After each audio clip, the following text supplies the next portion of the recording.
أعوذ بالله من الشيطان الرجيم بسم الله الرحمن الرحيم الحمد لله رب العالمين الرحمن الرحيم مالك يوم الدين إياك نعبد وإياك نستعين صدق الله العظيم۔ پچھلے سبق کے اندر ہم نے سورۃ الفاتحہ کے مختصر سے مضامین کے اوپر چند باتیں پڑھی تھیں کہ سورۃ الفاتحہ پورے قرآن کی ماں کہلاتی ہے، اور اس کے چند ایک نام بھی قرآن مقدس کے اندر جن کا ذکر کیا گیا ہے وہ ذکر کیے تھے۔ اس کے علاوہ ہم نے قرآن مقدس کا مختصر سا خلاصہ اور خاکہ پیش کیا تھا، جس کے اوپر دو رائے علماء کی پیش کی تھی۔ ایک رائے حضرت علامہ شبیر احمد عثمانی رحمۃ اللہ علیہ کی تھی، اور دوسری رائے مولانا حسین علی الوانی رحمۃ اللہ علیہ کی تھی۔ آج کے سبق کے اندر ہم باقاعدہ قرآن مقدس کی تفسیر کا آغاز کر رہے ہیں، اور ابتدا سورۃ الفاتحہ سے کر رہے ہیں۔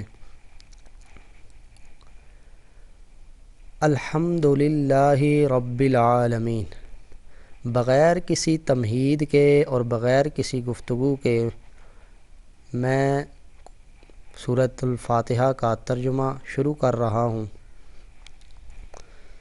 الحمد للہ رب العالمین، تمام تعریفیں اللہ ہی کے لیے ہیں۔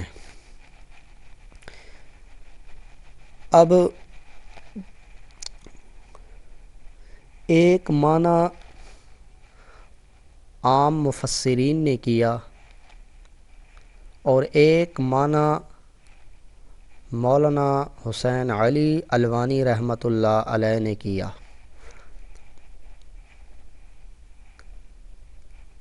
جو معنی مولانا حسین علی الوانی رحمۃ اللہ علیہ فرماتے ہیں وہ معنی اس سے تمام آیتوں کا آپس میں تعلق اور جوڑ پیدا ہوتا چلا جاتا ہے۔ عام مفسرین معنی کرتے ہیں کہ تمام تعریفیں اللہ تعالی ہی کے لیے ہیں، اور عام مفسرین الحمدللہ کا الف لام استغراق کا معنی، یہ صرفی نحوی بحث ہے، میں زیادہ اس میں نہیں پڑھنا چاہتا، عام لوگوں کے فہم سے بالاتر ہے۔ تو جب یہ معنی کیا جائے کہ تمام تعریفیں اللہ ہی کے لیے ہیں، تو ایک اعتراض بندے کے ذہن میں آتا ہے کہ بندوں کی بھی تو تعریفیں ہوتی ہیں۔ کسی کاریگر کی تعریف کر دینا، یا کسی اچھے ٹیچر کی تعریف کر دینا، یا کسی ہنرمند کی تعریف کر دینا، تو یہ بندوں کی بھی تو تعریفیں ہوتی ہیں۔ تو جواب مفسرین نے یہ دیا کہ بندوں کی تعریف بھی حقیقتاً اللہ ہی کی تعریف ہے۔ اگر کوئی بندہ کسی بندے کی تعریف کرتا ہے تو گویا وہ اس بندے کی تعریف نہیں بلکہ اللہ ہی کی تعریف ہے کہ اس بندے کے اندر وہ کمال اور وہ صفت رکھنے والی ذات ہے تو اللہ ہی کی ہے۔ دوسرا جواب مفسرین نے یہ دیا کہ بندوں کی تعریف عارضی ہے، فانی ہے، دائمی اور مستقل تعریف صفات اللہ ہی کے لیے ہیں، مستقل تعریف تو اللہ ہی کی جاتی ہے۔ اب دوسرا معنی سنیں، حضرت الوانی رحمۃ اللہ علیہ معنی کرتے ہیں الحمدللہ، تمام صفات سے مراد وہ لیتے ہیں تمام صفات الوہیت اللہ ہی کے لیے ہیں۔ صفات الوہیت کا کیا معنی؟ یعنی جو اللہ ہی کی صفتیں ہیں، جو اللہ والی صفتیں ہیں، اور جو صفتیں الہ کی ہیں وہ اللہ ہی کے لیے ہیں۔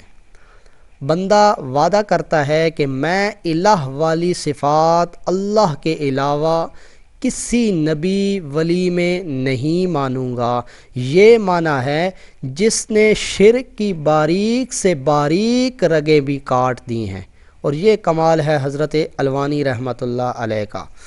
اب مثال کے طور پر دیکھیں کہ حضرت الوانی رحمۃ اللہ علیہ کا یہ جو معنی ہے اس کا کیسے تعلق پیدا ہوتا ہے پچھلی آیتوں کے ساتھ۔ مختلف مثالیں ہیں جن میں سے ایک دو میں پیش کر دیتا ہوں۔ قرآن پاک میں آتا ہے فَقُطِعَ دَابِرُ الْقَوْمِ الَّذِينَ ظَلَمُوا وَالْحَمْدُ لِلَّهِ رَبِّ الْعَالَمِينَ، ظالم لوگوں کی جڑ کاٹ کر رکھ دی گئی اور تمام حمدیں اور تعریفیں اللہ ہی کے لیے ہیں۔ حالانکہ سوچا جائے تو ان دو آیتوں کا جملوں کا آپس میں کوئی تعلق اور جوڑ پیدا نہیں ہوتا۔ جب بندہ اس کا معنی اور ترجمہ کرتا ہے تو عام بندہ کہتا ہے یہ کیا؟ پیچھے اللہ کہہ رہے ہیں ظالم لوگوں کی جڑ کاٹ کر رکھ دی گئی، اور آگے اللہ کہہ رہے ہیں تمام تعریفیں اللہ ہی کے لیے ہیں۔ یہ تو کوئی جوڑ نہ ہوا۔ تو جوڑ تب بنے گا کہ جب حضرت الوانی رحمۃ اللہ علیہ کا معنی تسلیم کیا جائے۔ تو وہ کہتے ہیں کہ تمام صفات الوہیت اللہ کے لیے ہیں۔ تو کیا معنی؟ کہ کافروں کو عذاب میں مبتلا کرنے والی صفت اور نبیوں کو بچا لینے والی صفات یہ اللہ ہی کے لیے ہیں۔ ایک اور جگہ پہ فرمایا کہ الحمدللہ وسلام علی عبادہ الذین اصطفیٰ، سورہ نمل کی آیت ہے۔ اس سے پہلے قوم سمود اور صالح کا ذکر ہے، ان کو ہلاک کرنے کا ذکر ہے۔ یہاں فرمایا کہ کافروں کو ہلاک کرنا اور مومنوں کو بچا لینا یہ صفت اللہ ہی کے لیے ہے اور اللہ ہی میں پائی جاتی ہے۔ پھر فرمایا الحمدللہ الذی وہب لی علی الکبر اسماعیل و اسحاق، تعریفیں اس اللہ کے لیے ہیں جس نے بڑھاپے میں مجھے اسماعیل و اسحاق عطا کیے۔ یہ حضرت ابراہیم علیہ السلام کی دعا ہے جی۔ تو یہاں پر بھی اللہ پاک یہ کہنا چاہتے ہیں کہ بڑھاپے میں اولاد دینے والی صفت یہ صرف اللہ ہی کی ہے۔ تو حضرت الوانی رحمۃ اللہ علیہ معنی کرتے ہیں کہ تمام صفات الوہیت اللہ ہی کے لیے ہیں، ہر تعریف نہیں بلکہ جو تعریفیں اللہ ہی کے ساتھ خاص ہیں وہ اللہ ہی کے لیے ہیں۔ آگے ہے جی رب العالمین۔ اچھا، اس صفات الوہیت والی معنی کے اوپر ایک حدیث بھی ہے، وہ یہ ہے کہ وہ حدیث یہ ہے کہ جب فرشتے کسی چھوٹے بچے کی روح قبض کرتے ہیں تو قبض کر کے اللہ کے پاس لے جاتے ہیں، تو اللہ ان سے پوچھتے ہیں کہ میرے بندے کا باغ اجاڑ آئے ہو، لے آئے ہو اس کے بیٹے کی روح کو؟ تو فرشتے کہتے ہیں کہ جی اللہ لے آئے ہیں۔ تو اچھا، جب روح قبض کی اس بچے کی تو بچے کے ماں باپ کا کیا حال تھا؟ ماں باپ کی گود میں بچے کا سر تھا، تو کیا کیفیت تھی ماں باپ کی؟ تو فرشتے کہتے ہیں کہ ہم حیران تھے کہ جب انہیں یقین ہو گیا کہ ہمارا بیٹا اللہ کے پاس چلا گیا ہے، فوت ہو چکا ہے، تو انہوں نے کہا الحمدللہ۔ تو اب یہاں الحمدللہ کی کوئی سمجھ نہیں آتی کہ بیٹے کے مرنے پر الحمدللہ کیسے؟ یہ تو کلمہ شکر ہے، گویا کہ وہ شکر ادا کر رہے ہیں بیٹے کے مرنے پر۔ تو پھر سمجھ آتی ہے حضرت الوانی رحمۃ اللہ علیہ کی معنی کی کہ اولاد دینے اور لینے والی صفت جو ہے وہ صرف اللہ ہی کے لیے ہے۔ آگے ہے جی رب العالمین، رب کا معنی ہوتا ہے پالنے والا، رب العالمین تمام جہانوں کا پالنے والا۔ پالنے والا یہ کوئی حقیقی مفہوم نہیں ہے جو عام مفسرین کرتے ہیں، چونکہ اردو میں ایسا کوئی لفظ نہیں تھا تو علماء نے عوام کو سمجھانے کے لیے ایک معنی کر دیا۔ اب لغت کے امام راغب ہیں جنہوں نے مفردات القرآن لکھی، اس کے اندر امام راغب رحمۃ اللہ علیہ معنی کرتے ہیں رب کا۔ اگر کوئی عربی عبارت لکھنا چاہتا ہے تو اس کے لیے عربی عبارت بھی میں پڑھ دیتا ہوں، ورنہ ترجمہ کر دوں گا۔ امام راغب معنی کرتے ہیں رب کا انشاء الشیء حالا فحالا الی حد الکمال، ہر چیز کو درجہ بدرجہ پالنا اور پال کر کمال تک پہنچا دینا، یہ ہے رب کا اصل مفہوم جو امام راغب نے کیا۔ یعنی دنیا کی کسی چیز کو دنیا کے کسی موڑ پر جس طرح کی چیز چاہیے اس کے مطابق دینا،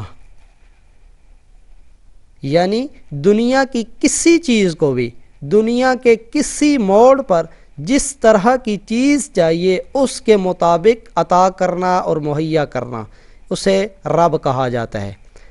مثالیں سن لیں کس طرح۔ مثال کے طور پر 3 اندھیروں میں اللہ نے بچے کی تصویر بنائی، 4 مہینوں کے بعد روح پھونک دی، جب روح آئی تو بھوک اور پیاس لگنے لگی، اب وہ مانگ بھی نہیں سکتا تو نہ کوئی سبب ہے روزی پہنچانے کا، تو جو ذات ماں کا گندا خون اس بچے کی ناف کے ذریعے اس کی روزی بنا دیتا ہے اسے رب کہتے ہیں۔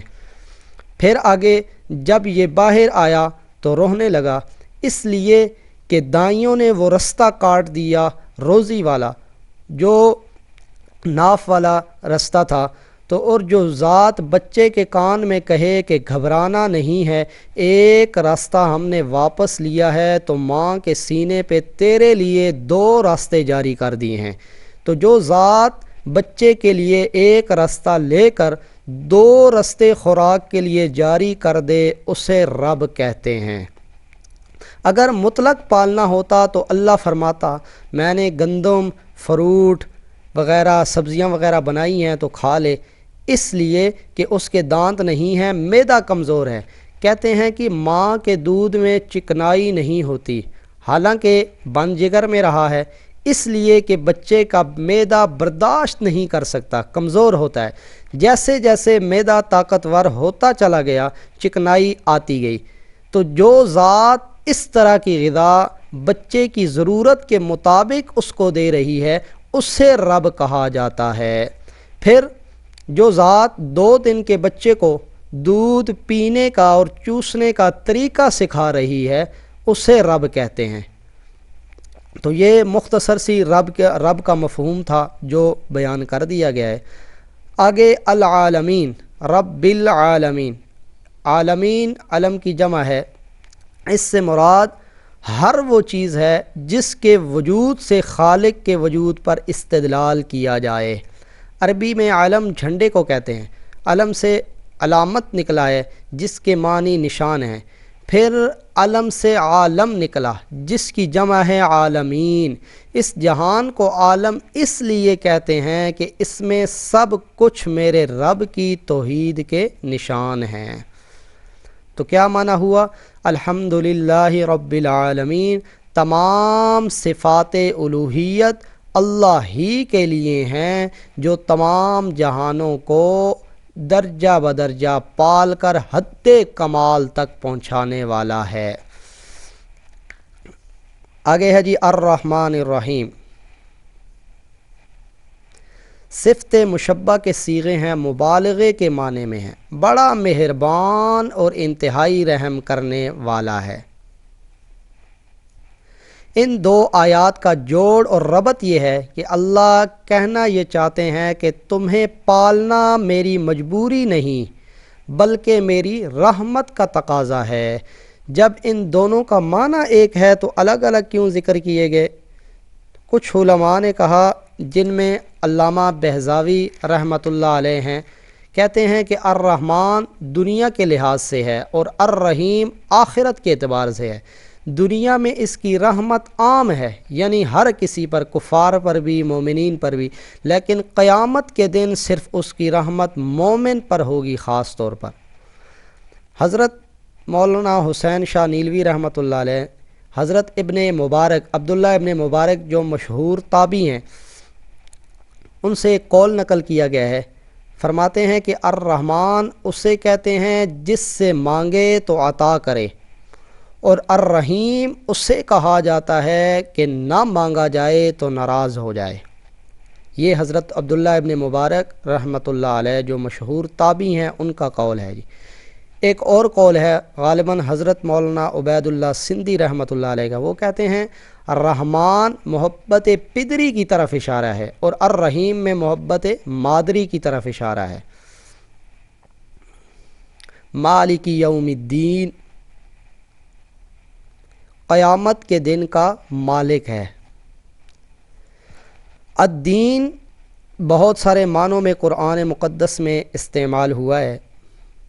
الدین بمعنی عبادت میں بھی استعمال ہوتا ہے، جیسے الا للہ الدین الخالص، اللہ تعبدوا الا ایاہ ذالک الدین القیم، سورہ یوسف۔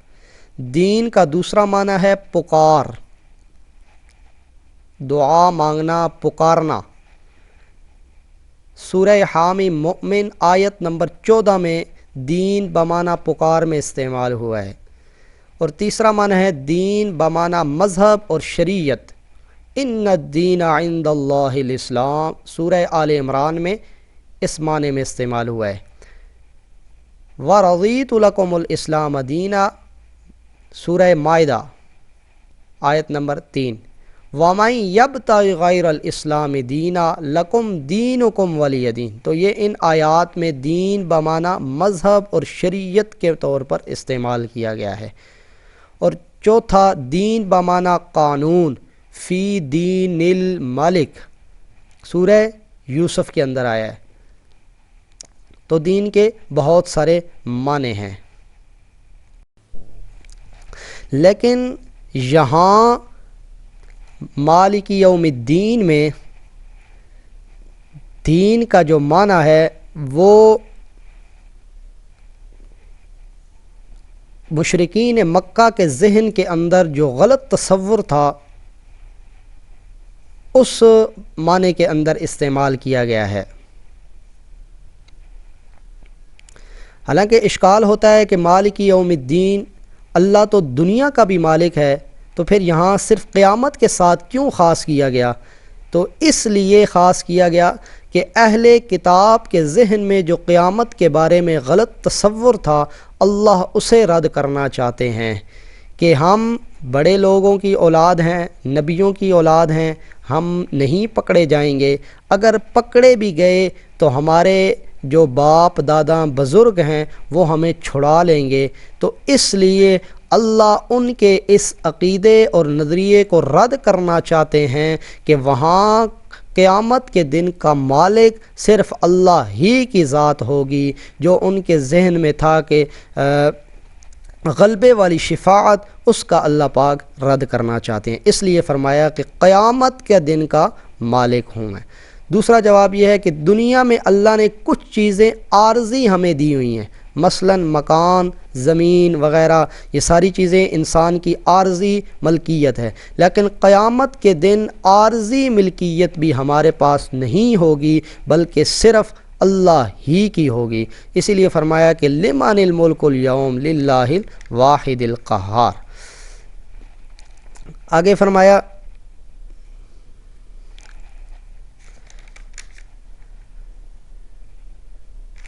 ایاک نعبد و ایاک نستعین، ہم تیری ہی عبادت کرتے ہیں اور تجھ ہی سے مدد مانگتے ہیں۔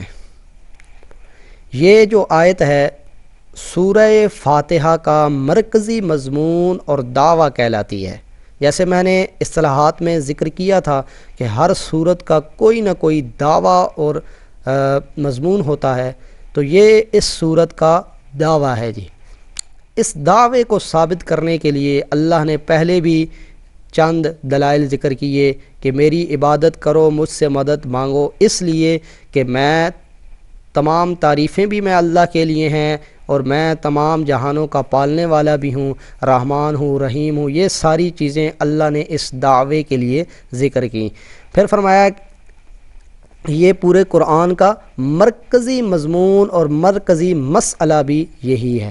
حضرت حافظ ابن کثیر رحمۃ اللہ علیہ کی تحقیق اس جملے پر فرمایا کہ عربی گرامر کی ترتیب کے لحاظ سے پہلے فعل، پھر فاعل، پھر مفعول ہوتا ہے، لیکن یہاں اللہ نے اس ترتیب کو بدل دیا ہے۔ حالانکہ ہونا تو یہ چاہیے تھا، ایا کا مفعول ہے، نعبد فاعل ہے، فعل فاعل ہے۔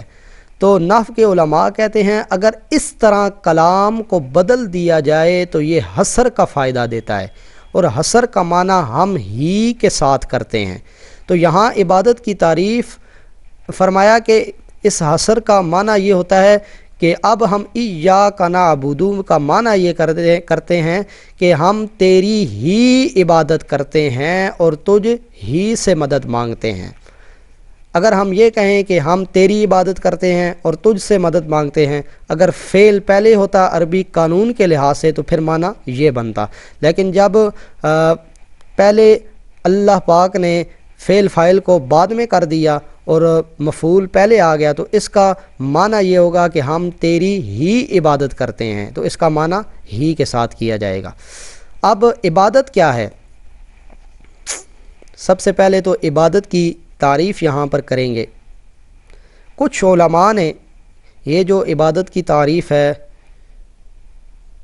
بڑی توجہ کے ساتھ اس کو سماعت فرمائیے گا، اگر یہ تعریف ہمیں سمجھ آ جائے تو یقیناً ہم شرک سے بچ سکتے ہیں۔ اصل میں شرک پھیلتا ہی تب ہے کہ ہمیں عبادت کا پتہ نہیں ہوتا، عبادت کی تعریف کا نہیں پتہ ہوتا۔ اگر عبادت کی حقیقتاً تعریف جو ہے وہ ہمیں سمجھ آ جائے تو اللہ پاک سے امید ہے کہ اللہ ہمیں شرک سے بچا لیں گے۔ تو بڑی توجہ کے ساتھ عبادت کی تعریف کو سمجھنا بھی ہے، اور اگر کوئی عربی عبارت لکھنا چاہتا ہے تو وہ لکھ بھی سکتا ہے، اگر کوئی ترجمہ لکھنا چاہتا ہے تو وہ ترجمہ لکھ دے۔ تو میں حوالہ بھی دوں گا کہ یہ تعریف کس کتاب سے اور کس عالم نے کی ہے۔ اس سے پہلے عام مفسرین کی، جو عام علماء کی جو تعریف ہے وہ میں بیان کر دیتا ہوں، جو ہم سارے حضرات سنتے رہتے ہیں۔ اکثر علماء نے عبادت کی تعریف کی، وہ کہتے ہیں کہ عبادت کا معنی ہوتا ہے غایت تضرع اور غایت تذلل، یعنی انتہائی عاجزی اور انتہائی تضرع کا نام عبادت ہے۔ لیکن سوال یہ ہے کہ جس قسم کی عاجزی سجدے میں پائی جاتی ہے، کیا اسی قسم کی عاجزی احرام باندھنے میں پائی جاتی ہے؟ تو ایسا تو نہیں ہے، تو پھر یہ عبادت کی تعریف تو نہ ہوئی۔ تو عبادت کی تعریف کیا ہے؟ تو عبادت کی تعریف ہے جو علامہ ابن قیم رحمۃ اللہ علیہ نے اپنی کتاب مدارج السالکین میں کی ہے۔ علامہ ابن قیم مدارج السالکین، اس کی جلد نمبر 1 ہے اور صفحہ نمبر 40 ہے، اور اسی تعریف کو حضرت الوانی رحمۃ اللہ علیہ نے پسند فرمایا، جو بالکل قرآن کے عین مطابق ہے۔ اب عربی عبارت میں لکھوا دیتا ہوں۔ علامہ ابن قیم کہتے ہیں العبادۃ عبارۃ عن الاعتقاد والشعور بأن للمعبود سلطة غیبیۃ ما فوق الاسباب يقدر بها على النفع والضرر وكل دعاء والثناء والتعظیم ينشأ بهذا الاعتقاد فهي عبادۃ۔ عربی عبارت پھر دہرا دیتا ہوں۔ العبادۃ عبارۃ عن الاعتقاد والشعور بأن للمعبود سلطة غیبیۃ ما فوق الاسباب يقدر بها على النفع والضرر وكل دعاء والثناء